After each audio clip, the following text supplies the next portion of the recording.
We used to have like cultish stuff in drama club. Like literally, we would just have prayers to Dionysus like before each. You guys would get really drunk on wine and just be like, "Woo, acting!" Yeah. We like go in circles and do these chants and everything. It was awesome. Pretty much a cult.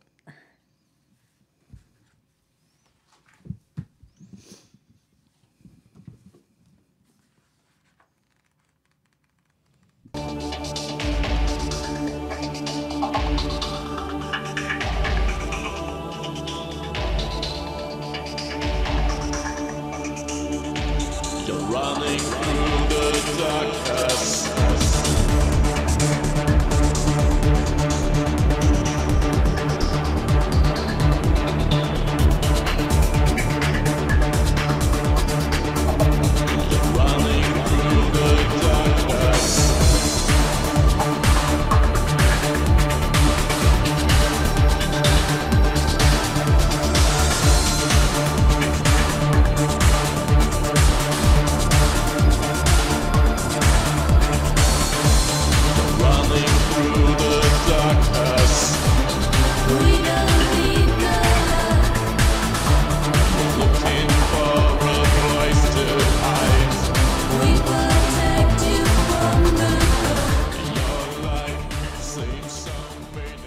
Good evening. I'm Nyx. And I'm Ophelia. And this is Between the Covers.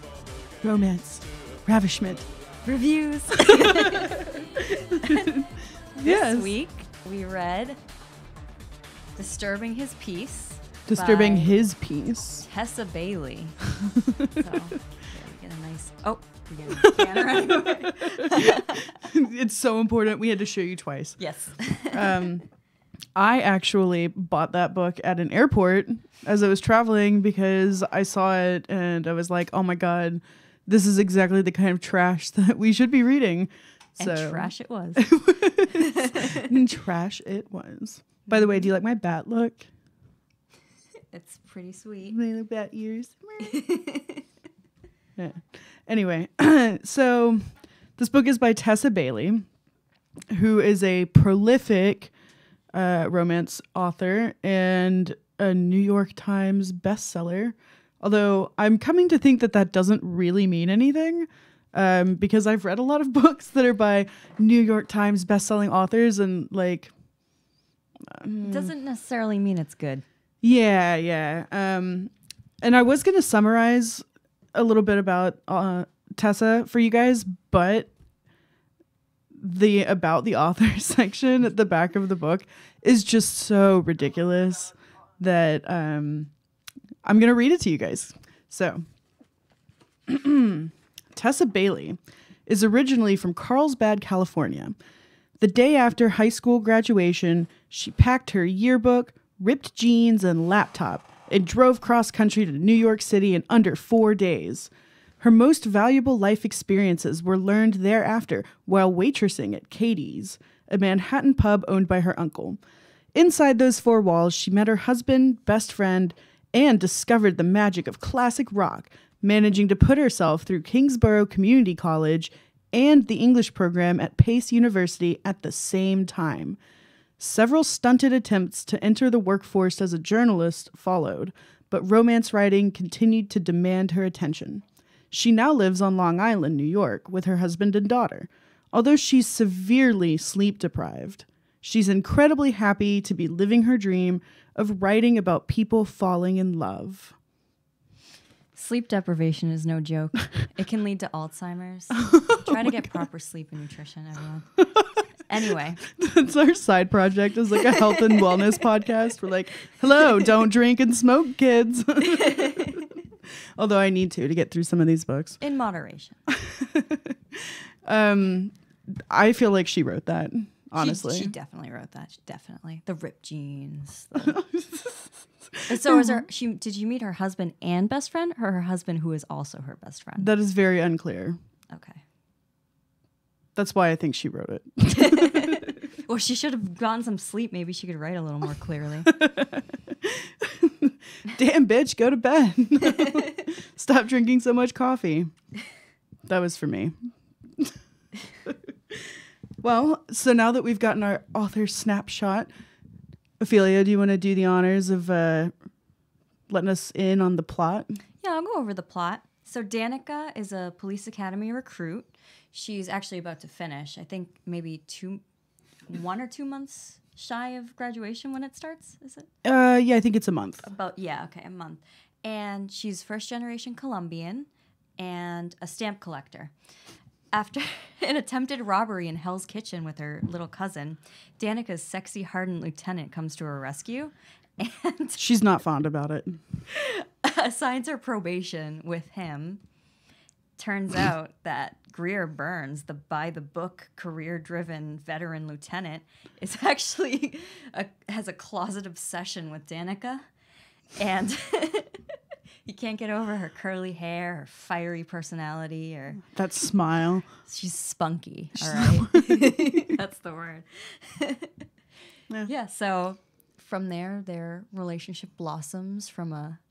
I mean, it was more like the relationship is a weed and somebody keeps spraying Raid on it, but like it keeps coming back.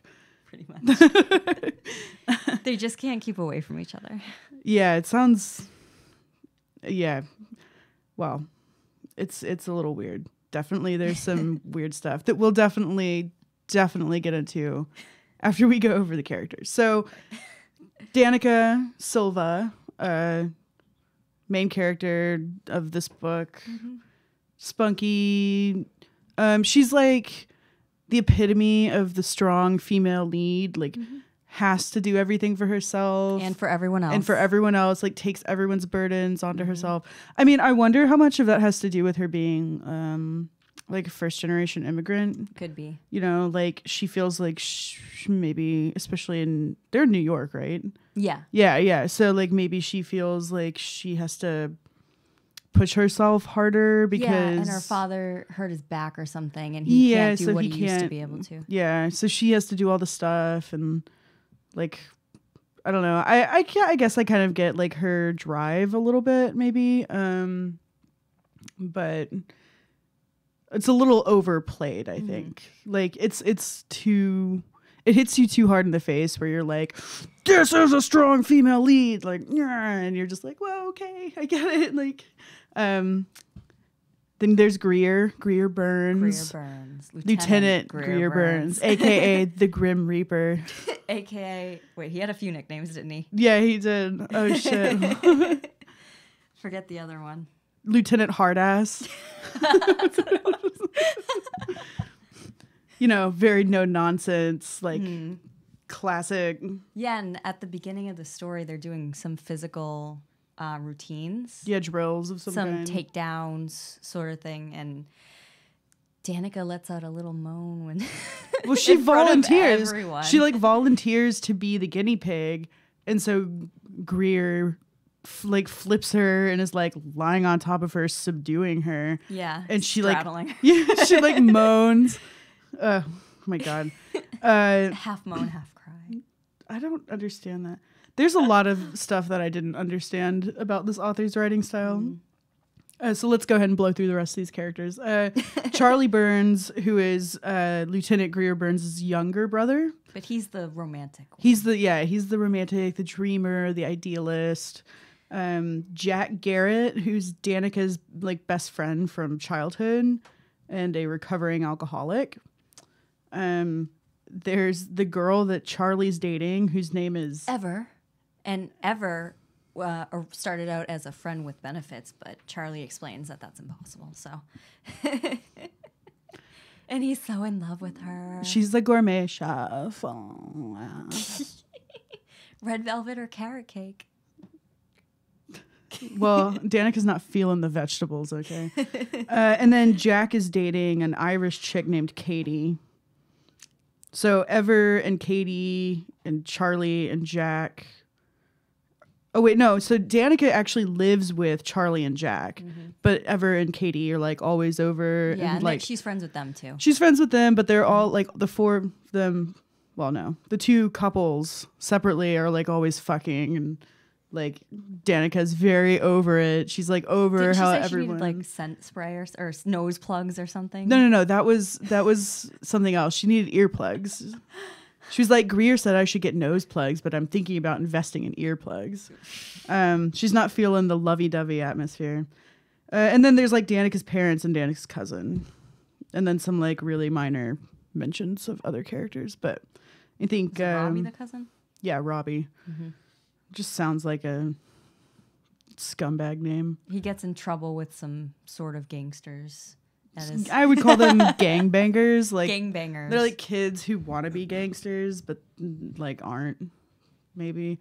I don't know. Yeah, so you've got, there you go. You got your plot, you got your characters. Now we can get into the good stuff. Right. So one thing that I noticed almost immediately, like I'm pretty sure like from the very first page, she's always like talking about Greer's ass and his thighs constantly, like literally page 1. Like there's a trio of other female recruits parked up against the gymnasium wall that zero in on Lieutenant Greer Burns' shifting butt muscles. Like literally the second paragraph. Like I don't know what his face looks like, but I sure know what I know, and I'm very well like. acquainted with his ass and his thighs, apparently. You know, she likes the dark meat.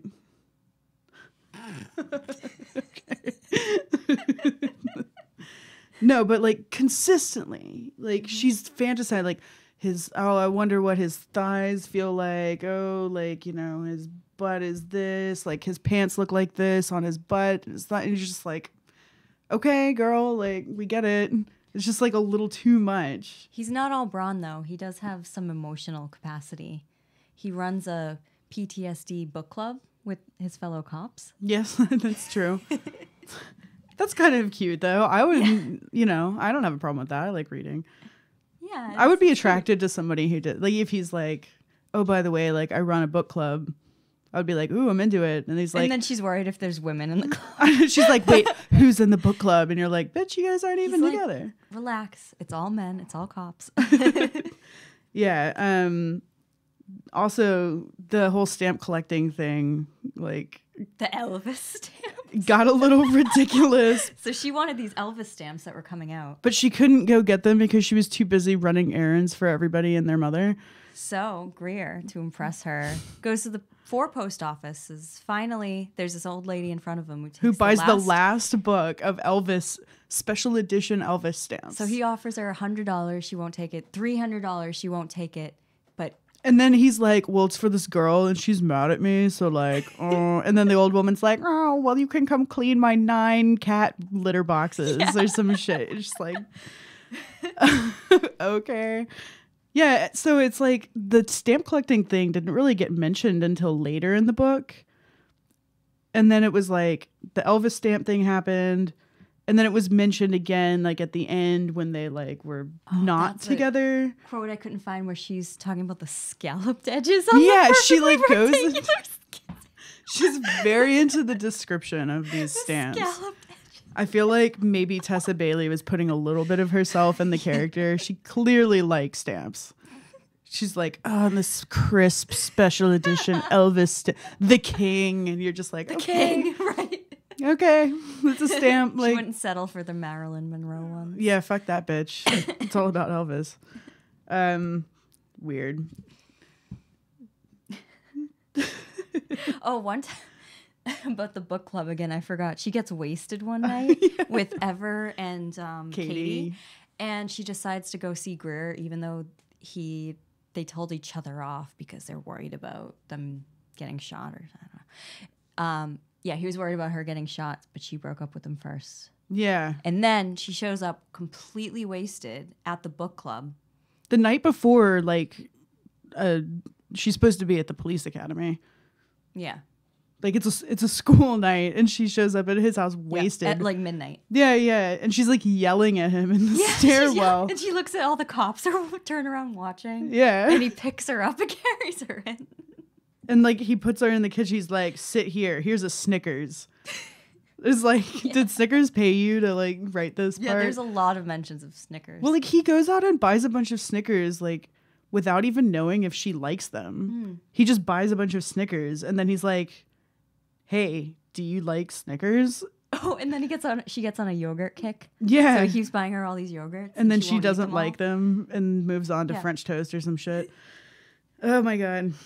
Yeah, Stop buying things in bulk. I like variety. dude, he likes to do things by the book, okay? He's just Yeah. Oh, and all the he's stamps. very He fills her formula- locker with stamps. Oh my god, yeah. He like how much money do you think he spent? Thousands. And he made his little brother help him clean litter boxes to get some from the old lady. Oh yeah, that's true. Oh, is that what they were doing? Yeah, that's why he asked Charlie if he had rubber gloves. Yeah, well, I remembered that part. I remember just thinking, like, what are they doing? And also they're he's a cop, and he's surprised about not having needing rubber gloves. Don't they use rubber gloves at crime scenes? And I mean, do the cops? I feel like the forensic people do, well, but I don't know. Don't want to be touching things either. Well, I feel like the cops just don't touch stuff. Like, I feel like that's... Probably shouldn't. I don't know. Ooh, what did you think about her writing of the... like, all of the intricacies of the police force? Did you find it believable? It was okay. It wasn't... It wasn't as super bad as in-depth, Dirty and it- Dom's Mafia. Oh, no. No, it was okay. It could have been more detailed. He had that partner that died, too. Forgot Yeah. about that. What's his name? Because he didn't want her to end up like him because she showed similar traits to him. Yeah. What was that guy's name? I can't remember. Clearly, it wasn't very important. And then I thought it was interesting that she asked him, or someone, maybe it was his brother or Jack. Oh, Jack, when he came to talk to him, asked him if your places have been switched, what would he have done in the past 3 years? And he realizes that That he's done he's nothing. done nothing in 3 years. He's just been a hard-ass lieutenant in the New York NYPD Yeah. So he's a little deeper than... than just being a recovering alcoholic. Oh, I mean Greer. Oh, okay. Yeah, he really stops and considers. And Well, Greer has had some past shit, you know. oh yeah, mommy issues. Yeah, like I guess his mom like left them when he and his brother were kids, so he clearly has abandonment issues, and his partner getting shot and killed probably didn't help that at all. So he like builds up a wall, but like I just thought that the way that he became so obsessed with Danica, and then the subsequent way that their relationship went up and down was like a little weird. Like Yeah. it didn't feel genuine. Like it just kind of felt like there were times when Danica was just like, oh, insert strong female lead, like line A, insert strong female lead line B. You know, it was like a little formulaic. Put the family picture in the freezer. What was like what was that? Like don't know. who puts pictures in the I freezer? think Like maybe the sleep deprivation was showing on that. yeah, there were some really abrupt transitions, or like the way that things would happen. It was kind of like there wasn't enough buildup. It was just like Yeah. we're going along, we're trucking along, we're doing our thing, and then like wham, now we're in a different country. Not enough explanation. Yeah, Like there at was the a- end when he brings all the recruits to the maze. Yeah, like why? Yeah. Because that's not something that they typically would have done, but like Greer got special dispensation or whatever to do all the things. I don't know. Actually, I was thinking more about the weird sexual tension scenes that just kind of got thrown in there occasionally. The shower scene. Yeah, like there's a scene relatively close to the front of the book where Greer is like showering at the police academy because he hasn't had time to go home because he's a workaholic, and Danica like walks into the men's locker room. Yeah, she needed a towel. They were out in the women's room and she thought no one was there. Yeah, so she just like casually strolled into the men's locker room and sees Greer totally nude showering. And first of all, he refuses to put a towel on. Yeah, he just stands there. He just stands there naked, and he's yeah. like, well, you're in the men's locker room, bitch. Like, Yeah. you know, basically. And she's like, I'm sorry, I didn't know anyone was in here. And then he like pins her up against the lockers and and starts saying some real creepy stuff. I have a quote right here from that scene. Okay, go for it. He's just, they have no... There's no contact. Like, the only relationship they've had up to this point is he's Lieutenant Hardass. He's like the asshole who, you know, doesn't pick on her, but like, you know, clearly she thinks he hates her. So he describes a scene to her that he was thinking could happen. Right. Tucked back in the shower, your legs open for my thrusts, blood running down my back from where your nails are digging in. Bet that would warm you right the hell up. She was a little cold. You could tell because she had high beams poking out. No, but she wasn't cold. That wasn't because she was cold. It was because she was turned on. And she's like, oh, my nips are hard because I'm cold. And he's like, yeah, right, okay. But still, like, that's crazy. He's her instructor. I know. It's so unprofessional. It's inappropriate. It's unprofessional and inappropriate, but also just like, that is way too abrupt. Like, I don't know. For me, like, yeah. I found it very unbelievable. Couldn't he say, let's go for coffee sometime, or I'll buy you dinner? Or just not like pin her against the lockers totally naked and whisper licentious things in her ear. But she liked it, apparently. And then the other thing I was thinking of was like, she agrees to go on a date with this like doofy dude. Levi. Yeah, in her class at the academy, like in front of Greer, who after, you know, they've discovered there's this sexual tension. And so she's like, yeah, let's go get pizza on Saturday, whatever. And so Saturday rolls around and it's pouring rain, and she's like, you know, getting ready, and she steps out of her apartment and Greer is just in the hallway, and he's like, cancel your date. And it's like, cancel it. Yeah, right. Cancel it. And he keeps telling her, he's like, cancel your date. And so he like throws her over his shoulder, which is like a theme, and like carries her into her room and takes off all of his wet stuff. And then he notices she's wearing like a red bra, and he's like, you better not be wearing the matching panties or whatever. And then like they don't like really fuck, but I guess he like gives her an orgasm somehow. She is he goes down on her. Does he? She is wearing the red panties, and he's upset about that. He's mad. He's like, she's like, it's laundry day, it's all I had. Yeah, right. Okay, whatever. Like, yeah, but so then like he goes down on her, and then all of her roommates come back. Including, you know, like his brother. Yeah. Walk of shame after that. Yeah. And then she's like, you can stay and eat pizza with us. And he's like, yeah, no. And then leaves. Yeah. And it's just like, what is happening? Like, what are all these discombobulated scenes supposed to add up to? It just felt it was just like, oh, you know what? Like, there hasn't been any weird sexual tension in a while. So, wha-bam! Now you're in her apartment. And all like, her friends and everyone knew. Yeah. They weren't surprised at all. Well, I guess this is the third book of the Academy series. And the first two are about Charlie and Jack finding their respective women. So this is the third one. I guess it's a trilogy. Oh, okay. Because I was reading a review on Google, and this person was like, OMG, yes, finally, Danica and Greer's story, like, woo. And I was like, it definitely stands alone, though. Yeah, it's a good standalone. I mean, I'll give her, you know what, points for that. Points for writing a good standalone book. Still don't have any interest in reading the other two, except for maybe to find out if Ever is short for anything, because that bothered me. Oh, I hated that name. Yeah, like Ever. Terrible. Everly, like Beverly. Maybe her name is Beverly and she doesn't like it, so she goes by Ever. Parents are hippies. I feel like Danica is kind of a weird name too. Is that a Colombian name? It might be some kind of romantic language based name. Danica. That almost sounds like it should be Greek or something. I don't know. With the K, yeah. Yeah. Weird. Oh, the teenage delinquent. Hebrew or Slavic. Oh. Apparently it's Hebrew or Slavic. Heard it somewhere in Colombia. And it means morning star. You know, I think that she really could have capitalized on that. You know, having Greer call her like his shining star or something, then it would be like, ooh, Danica, morning star. Etymology. I know. Name etymology. It's great. What does Greer mean?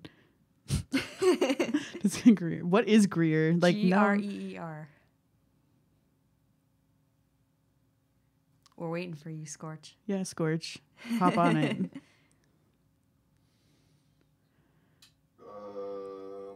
From the Middle Ages, from a contraction of Gregor, a cognate of the Latin Gregorius, watchful, vigilant. The name became popular as a female name in the 20th century from its association with actress Greer Garson. Okay. Okay.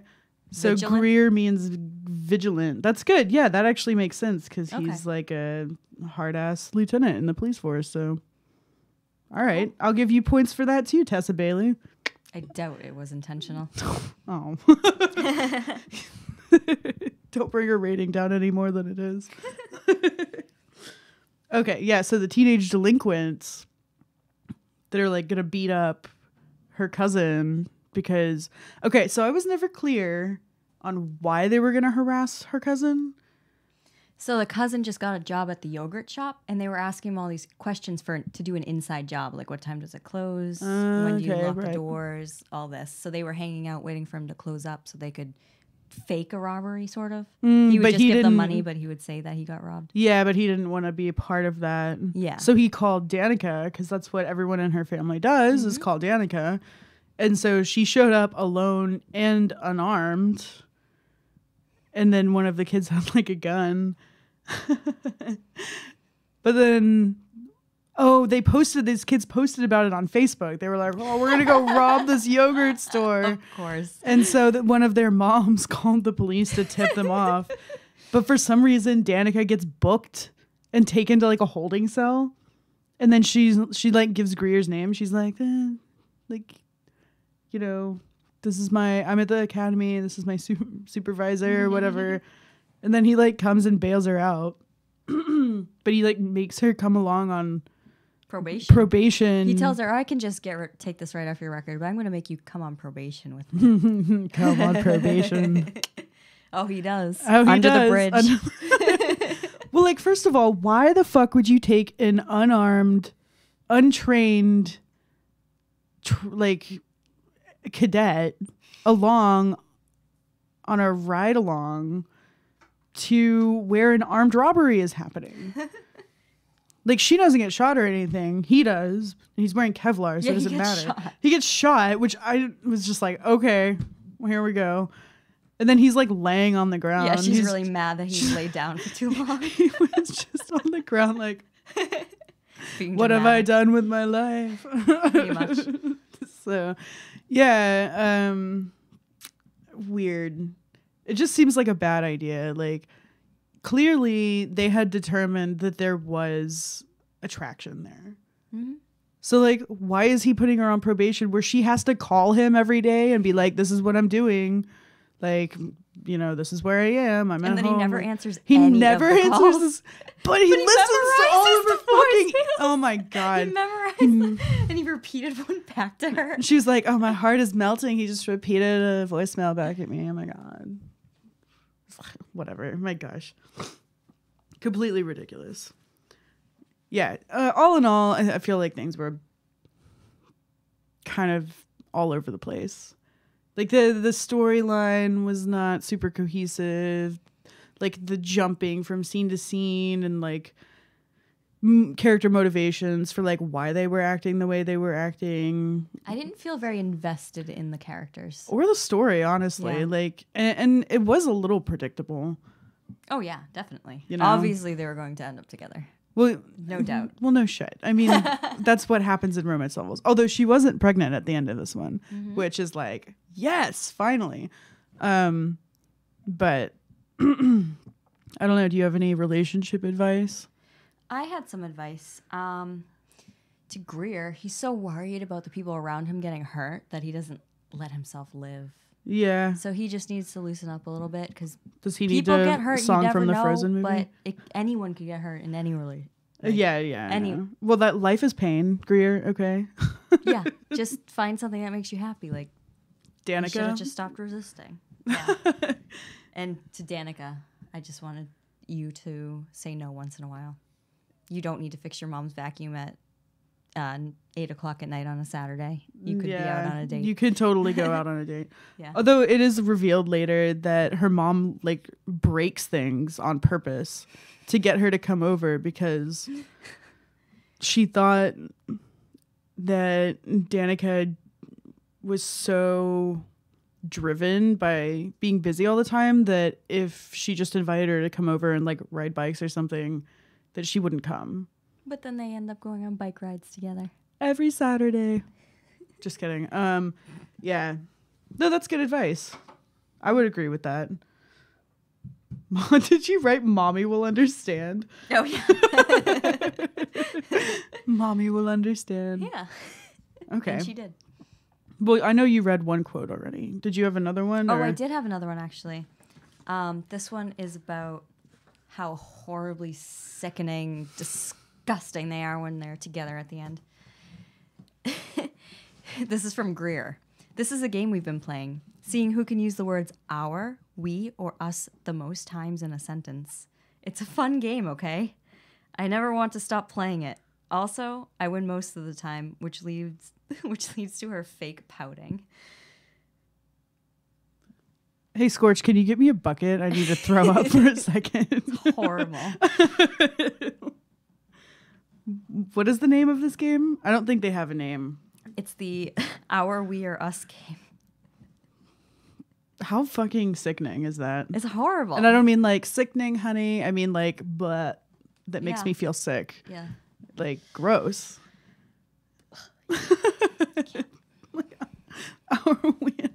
Wait, hold on. I know perfect example. Let's see. It's like literally the very...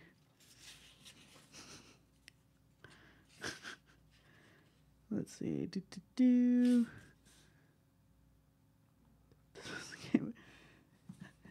Do you want to sit at our table or our couch? Either one is fine for us. Like, we should eat later. Race you to our bed. Like, Ugh. Are you hungry? I'll make us grilled cheeses. We don't have the stuff for that. We have cheese, butter, and bread. We do? We do. Like, He's terrible. I mean, that one was the context of like a bit of a more normal conversation. Right. Like, I would be like, oh yeah, we have stuff for that, or like we don't, whatever, that's fine. But like, It's even fine to use our and we. yeah. Just but, don't like, acknowledge it as a game. well, it's not a well, and don't like do it like all the time. Like, you know what I mean? It's intentionally about like, everything. oh, should we eat at our table or It's our our stomach couch? ache. Oh, you know, it's our stomach ache. It's our vomit bucket. Yeah. I also have a couple of quotes. This is this is after the locker room scene, and she's ruminating about it. Then there's the matter of his penis. It's magnificent. Long and thick with one of those Roman helmet-looking heads. Pretty appropriate since the thing was prepared to march onto a battlefield.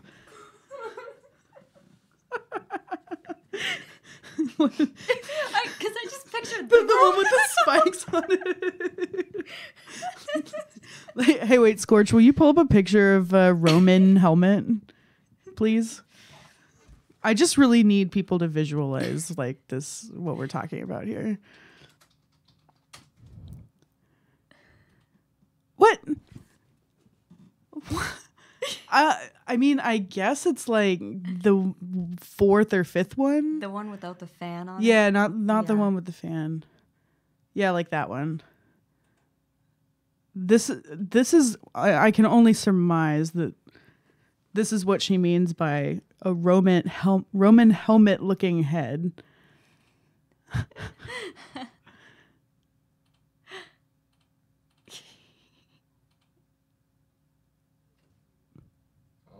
or not. Huh. Well, whatever. Just go to Google and look up Roman helmet and just laugh. Just laugh, because we did, definitely. All right, and then the next quote I had selected was sort of towards the end, after they've decided to be an item and they fuck on his couch. And the quote is, "Falling asleep last night was almost as exciting as couch sex. Just kidding." I died a little bit because I couldn't believe like that was actually a sentence or two sentences in this book. Like,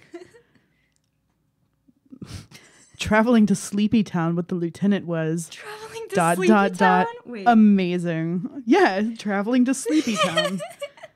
Oh, this was after she's like crashed his place drunk. That's when that was. Traveling to Sleepy Town. I'm going to start using that instead of like going to bed. Be like, hey, are you ready to travel to Sleepy Town? Are we ready to travel to Sleepy Town in our bed? Ugh. Yeah, so all in all, we decided to give it 3 bleeding hearts. It wasn't the worst thing I've ever read. It wasn't the best. There was some okay sex scenes. They weren't the most imaginative, nor were they the most descriptive. Like, I really am holding out for a book that's just disgusting. Yeah. Yeah. Maybe next week's will be, since it's written by a man. Oh, that's right. Yes. We're reading a book next week that we did some research. We decided we wanted to read a romance novel written by a man. Presumably this is written by a man and not a woman with a man's pen name, but we'll see. It's called Gabriel's Inferno by Sylvain Reynard. He's a fox. Is he? Did you see his picture? No, Reynard means fox in French. I know that. I don't know. I didn't see a picture.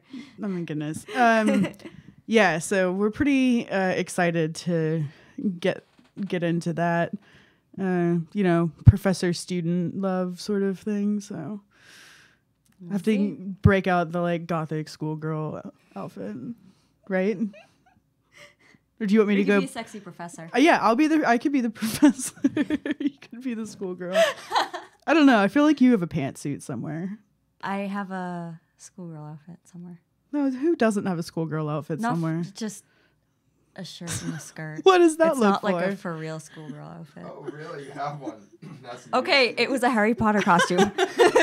You're like, hi, I'm a Lovegood skanky costume. Oh, I would have pegged you as being like a skanky Ravenclaw or something. Yeah, it's not skanky, but it's. No, I would be the it's skanky Ravenclaw. I have her little.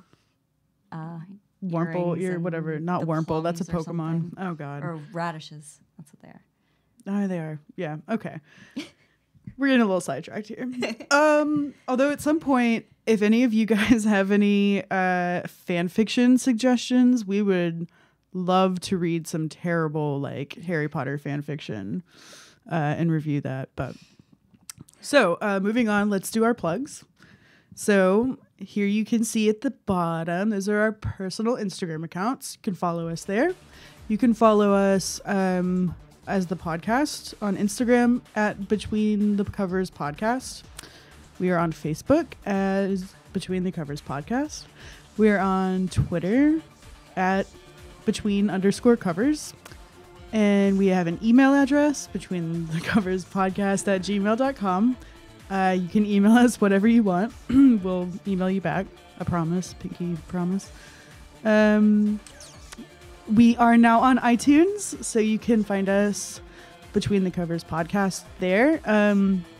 Try to like give us a rating because iTunes algorithms work better when you rate us. So high ratings, please. And don't forget to check out The Bastard Sermon. Bunch of awesome dudes talking about all sorts of stuff. If you're in Vermont or Massachusetts, drink Havoc Mead because they're the best. really good. Yeah, I would recommend their sour cherry. It's called Psycho Pump, and it's awesome. But they have some more traditional stuff too if you're into it. I would recommend the Root of All Evil. Oh yeah, the one. ginger one is also amazing. And if you like dark and stormies, instead of using ginger beer, if you use Root of All Evil, it packs twice the punch and tastes better, honestly. But so anyway, that's what we've got for you tonight, this evening. We will hopefully see you guys next week. And thanks for joining us on Between the Covers. Good night. There's so much beauty in